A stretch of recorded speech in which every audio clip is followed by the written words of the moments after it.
बेरोजगारी का ये आलम है ना, जो छात्र हैं वो हर एक एग्जाम का सिर्फ फॉर्म फिलअप कर दे रहे हैं, उसके बाद एग्जाम होगा कि नहीं होगा, कौन अधिकारी फॉर्म निकालते हैं वो मर गए हैं कि जिंदा है, फॉर्म कूड़ा में पड़ा है या कूड़ेदान में पड़ा है, किसी को कुछ पता नहीं है। यही हाल ना डीआरडीओ एमटीएस का भी है। जब मैं group D MTS SSC MTS GD के ऊपर वीडियो बनाता हूं ना, तो बहुत लोग बोलते हैं भैया ग्रुप डीआरडीओ एमटीएस को लेकर ना इसके ऊपर भी आवाज आप उठाइए। कोई टीचर आवाज ही नहीं उठाता इसके ऊपर। तो देखो, मैंने अब जब खोला ना तो देखा 2019 का दिसंबर महीना में नोटिफिकेशन निकला था, 1.5 साल हो गया है। अभी तक इस फॉर्म का क्या हुआ डीआरडीओ का किसी को कुछ पता ही नहीं है। किस कोना में फॉर्म भरा है, एग्जाम होगा कि नहीं होगा। जो फॉर्म निकालते सिर्फ पैसा लेकर बैठ गए। अरे बाबू, आप जब डीआरडीओ का फॉर्म निकाले होंगे जो मंत्रालय, आपने देखा तो होगा ना, इतने पद खाली हैं, इतने पद के स्टूडेंट की जरूरत है, इतने पद के आदमी का जरूरत है डीआरडीओ में, जरूरत होगा ना। तो आप फॉर्म निकाले, आप बोले पैसा भर दो हम एग्जाम करवा देंगे, आपका सिलेक्शन हो जाएगा। आप फॉर्म निकाल दिए, उसके बाद ये जो फॉर्म निकाला ये मंत्रालय है कि मर गया कि अर्थी उठ गया, कुछ पता ही नहीं चल रहा है। 1.5 साल से बच्चे इंतजार कर रहे हैं कि अब फॉर्म होगा, अब फॉर्म होगा। और बेरोजगारी का ऐसा आलम है ना कि भाई बच्चा लोग हर फॉर्म फिलअप कर रहा है, ग्रुप डी का हो, जीडी का हो। जीडी का क्या बताएं, जीडी का 2-2 बार नोटिफिकेशन निकाला गया, ये अब भराएगा, अब भराएगा, कब भराएगा। अब जीडी का न पता, जीडी भी गायब, जीडी भी चला गया अंतरिक्ष में, अब उसको भी नहीं पता कि कब एग्जाम होगा, स्पेस चला गया स्पेस में। एक बात बताइए आप सभी, इसी दौरान ना फॉर्म निकलता है, इसी में ना कितने कोचिंग सेंटर वाले कमा कर लाल हो गए। लेकिन उनका गलती नहीं है। एक शिक्षक का कोचिंग सेंटर का काम क्या है कि अगर कोई फॉर्म निकलता है तो उस फॉर्म का तैयारी बच्चों करवाया जाए और कुछ फीस लेकर। शिक्षक का काम यही है ना कि देखो, अगर शिक्षक पैसा नहीं लेगा तो कैसे पढ़ाएगा, तो उनका गलती नहीं बोलूंगा, लेकिन गलती सारा किसका है, डीआरडीओ का। ये लोग फॉर्म निकालकर भूल जा रहे हैं कि एग्जाम होगा कि नहीं होगा। और ये सिर्फ डीआरडीओ का ये हालत नहीं है, यही हालत ना आपका ग्रुप डी का भी एग्जाम है। भाई ग्रुप डी का इतना हवा बन गया है ना, इतना हवा बन गया है। रेलवे ग्रुप डी का बहाली, 19 का चुनाव होने वाला था तो 1 लाख का भर्ती निकलने वाला है, हेना है, तेना है, पूरा भोकाल बना दिए बाबू। अब 21 आ गया, 22 में एंट्री करने वाले हैं। ग्रुप डी का कब फॉर्म निकलेगा नहीं निकलेगा पता ही नहीं चल रहा है। स्टूडेंट लोग बोलते हैं भैया डीआरडीओ को लेकर ना ट्विटर कैंपेन किया जाए। अब ये कंडीशन आ गया है कि छात्र ना अपना एग्जाम करवाने के लिए मंत्री जी को जगा रहा है ट्विटर कैंपेन कर कर, उठिए मेरा फॉर्म फिलअप करवाए हैं, एग्जाम करवा लीजिए। ये कंडीशन आ गया है, आप समझ रहे हैं। और सबसे बड़ी बात क्या है ना, मान लीजिए एक बच्चा फॉर्म फिलअप किया है डीआरडीओ एमटीएस का, उसका उम्र कितना था, 20 साल, 1.5 साल हो गया एग्जाम नहीं हुआ है, उसका उम्र कहां चला गया, 21.5 साल। एग्जाम 2 साल के बाद होगा और पूरी प्रक्रिया कराने में मान लीजिए कितना समय लग गया। अब 1 साल के बाद फिर से दोबारा, 2 साल के बाद फिर दोबारा फॉर्म निकलेगा तो मंत्री जी बोलेंगे आपका उम्र चला गया, अब आप कोई फॉर्म फिलअप नहीं कर सकते। तो यानी मर कौन रहा है, सिर्फ छात्र, सिर्फ स्टूडेंट। और इनका आवाज सुनने वाला कौन है। तो बहुत लोग बोले भैया कम से कम डीआरडीओ एमटीएस के ऊपर ने एक वीडियो आप बनाइए। क्या बोलूं, इतना ना मैं भी बहुत परेशान हो चुका हूं। अजीब कंडीशन हो चुका है, कोई एग्जाम आप नहीं करवा रहे हैं, क्या चल रहा है देश में।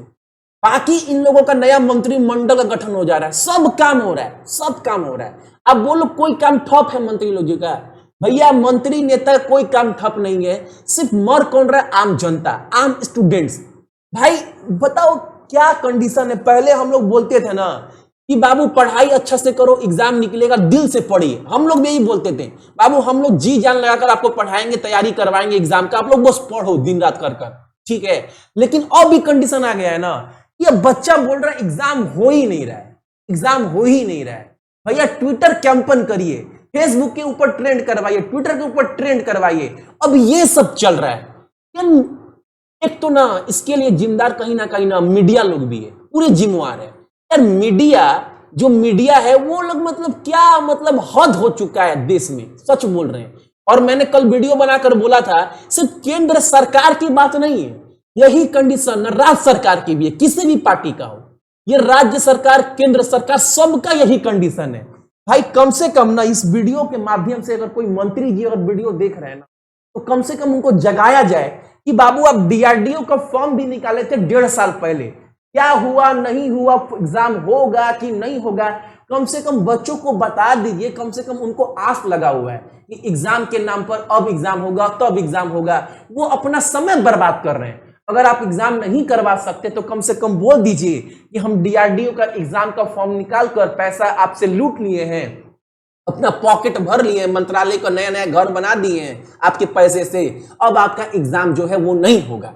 ये कम से कम बोल दीजिए। या फिर आपका करवाने का थोड़ा सा भी मनसा है तो कम से कम ये भी तो बोल दीजिए कि अभी कोरोना काल चल रहा है, अभी एग्जाम संभव नहीं है, कुछ दिन के बाद एग्जाम होगा, बच्चे लोग तब तक इंतजार करें। नोटिफिकेशन भी जारी नहीं किया जा रहा है। आप समझ रहे हैं, 1.5 साल पहले फॉर्म निकाला गया, भरवाया गया, उसके बाद पता नहीं चल रहा है कि डीआरडीओ का एग्जाम होगा कि नहीं होगा, कहां चला गया फॉर्म, कुछ पता नहीं चल रहा है। और यही कंडीशन ग्रुप डी का भी है। आप लोग बहुत लोग बोलते हैं ना कभी कभार वीडियो में, बहुत की वीडियो में देखा हूं कि भैया सिर्फ सरकारी नौकरी करना ही नौकरी है क्या, प्राइवेट नौकरी करना नौकरी नहीं है। मैं बोलता हूं कहां, प्राइवेट नौकरी भी अगर दिया जाए अस्थाई वाला तो ये भी नौकरी अच्छा है भाई। अगर प्राइवेट नौकरी भी अस्थाई वाला हो तो क्या दिक्कत है। तो भैया प्राइवेट, सरकारी में ना लोग अच्छे से काम नहीं करते हैं, ठीक है, इसीलिए प्राइवेट की तरफ जाइए। प्राइवेट विकास कर रहा है बाबू। प्राइवेट में ना, अगर आपको नहीं पता है, मैं डाटा आपको बता दे रहा हूं, आप, मैं झूठ नहीं बोलता हूं वीडियो में कभी, ये मेरा सिद्धांत है। मैं भी सिद्धांत से कभी ना, कभी भी मैं सिद्धांत के खिलाफ कभी नहीं जाता हूं, झूठ नहीं बोलता हूं कभी वीडियो में, बहुत अधिकतर। एक बात याद रखिएगा, प्राइवेट फर्म, बड़ी बड़ी कंपनी, विप्रो हुई, इंफोसिस हुई, एसेंचर हुई, टीसीएस हुई, टीसीएस भी ना अगले 2 साल में ना, अगले 2 साल में 2 लाख कर्मचारी की छटाई करने वाला है। जो टीसीएस सबसे अच्छी कंपनी है अपने एम्प्लॉय को लेकर। तो प्राइवेट में भी जो अच्छे से काम कर रहे हैं उनकी भी नौकरी सुरक्षित नहीं है। तो आप समझ रहे हैं, इसलिए बच्चा लोग कहां भागता है, सरकारी नौकरी की तरफ, और दिन रात लगा रहता है, मेहनत करता है कि एग्जाम निकले। और उस पर से ना माँ पापा भी उम्मीद लगा लेते हैं कि बबुआ की नौकरी हो जाए ना, तो कहीं ना कहीं घर के सामान, घर के सब कुछ चले लगी। लेकिन ना क्या बोले, अब बताओ, अगर प्राइवेट भी नौकरी दे बच्चों को, प्राइवेट भी, सरकार बोलती है कि सब प्राइवेट किया जाए, अरे करो प्राइवेट, हम लोग कोई दिक्कत नहीं, प्राइवेट करिए ना, कौन मना कर रहा है। लेकिन प्राइवेट में आप कम से कम बताइए तो, इस साल इतना बहाली निकलने वाला है, प्राइवेट के थ्रू ही जॉब होगा, कम से कम रोजगार तो मिलेगा, कुछ दिन घर तो चलेगा ना। लेकिन ये भी नहीं हो रहा है। आप बोलिए मैं झूठ बोल रहा हूं, आप बोलिए मैं झूठ बोल रहा हूं कि सही बोल रहा हूं, आप बोलो। बहुत लोग क्या करते हैं ना, आज के डेट में एक ऐसा माहौल बन गया है ना, एक ऐसा माहौल बन गया है कि मैं भक्त हूं तो तुम चमचा हो, मैं बीजेपी का भक्त तो तुम कांग्रेस का चमचा, तुम बंगाली तो तुम बिहारी। ये मानसिकता बन चुका है। देखो, एक बात पहले समझना पड़ेगा सभी कोई को, जितने भी स्टूडेंट देख रहे हैं, कि हम लोग ना किसी पार्टी से पहले ना, हम एक भारतीय, हम भारत के लोग हैं। तो अगर भारत में कोई चीज गलत हो रहा है, किसी बच्चे के खिलाफ हो रहा है, किसी बच्चे का शोषण हो रहा है, आप शोषण बोल सकते हैं ना बाबू। अगर एग्जाम इतना दिन से पैसा लेकर बैठ गए, एग्जाम ही नहीं करवा रहे, बच्चा का उम्र निकल रहा है, तो सब भारतीयों को एक साथ आकर आवाज उठाना चाहिए ताकि नेताजी लोग का कुर्सी हिल जाए। नहीं फर्क बनता है तो होता नहीं है ना, ये होता नहीं है देश में। मेन प्रॉब्लम ये है ना, होता ये है ना कि अगर हम किसी पार्टी के खिलाफ बोलेंगे ना, तो भैया आप चमचा है। अगर मैं बीजेपी की तरफ से बात करूंगा तो चमचा बोलेगा तुम भक्त है। ये कंडीशन बन चुका है बाबू। मैं सही बोल रहा हूं कि गलत बोल रहा हूं, कम से कम इसे समीक्षा करिए कि नहीं करिएगा। एक आप खुद सोचिए ना, ये डीआरडीओ एमटीएस के नाम पर लूट है कि नहीं है। 1.5 साल कुछ कहाता है बाबू। 1.5 साल में बच्चा पैदा हो जाता है 9 महीना में, आप समझते हैं। 1.5 साल अगर किसी बच्चा अगर ढंग से नौकरी कर देना तो बाबू घर का कंडीशन ना पहले से बहुत बेहतर हो जाता है। आप समझते हैं। 1.5 साल कहलाता क्या बहुत, 1.5 साल बहुत कहलाता है। 1.5 साल में इंसान कहां से कहां चल जाता है। ये 1.5 साल हर एक छात्र का बर्बाद हुआ है सिर्फ आस में कि अब होगा तब होगा, और ये हो ही नहीं रहा है। क्या करिएगा यार, कंडीशन इतना खराब है ना, कुछ बोल भी नहीं सकते। दिमाग का एकदम क्या बोलूं,